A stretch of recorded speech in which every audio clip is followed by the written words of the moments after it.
Welcome to another edition of the Paper Engineer. What are we going to do today? These are always fun. That's you. Here, quarter. This is what you can do with this stuff. There's all kinds of wonderful little teeny things that you can make that are fun to make, and except this one. That one's not fun to make.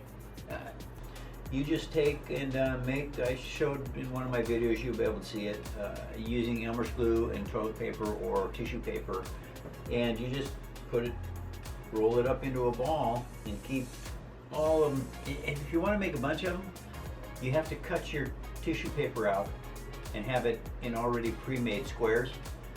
That way, when you put your glue on there and you start rolling it up and you get it into an actual ball, it's just like taking clay, putting clay in your hand and rolling it like this and making a ball out of it.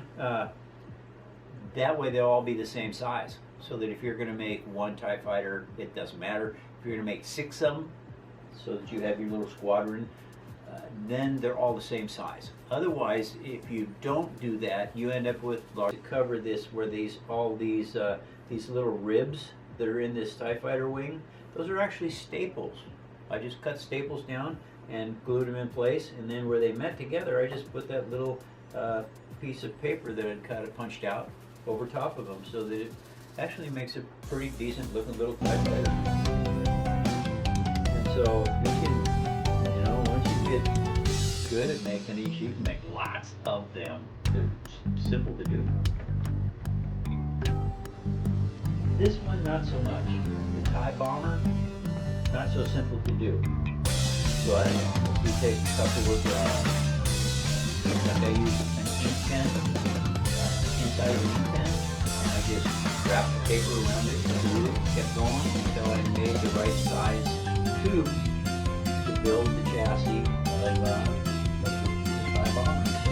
And this piece down here, that's where, of course, you drop all the and then put it together.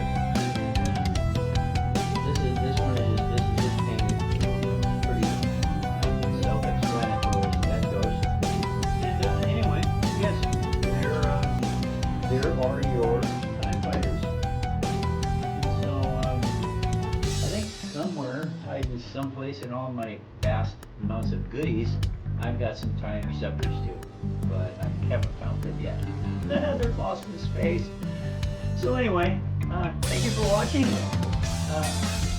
Hope you all come back again.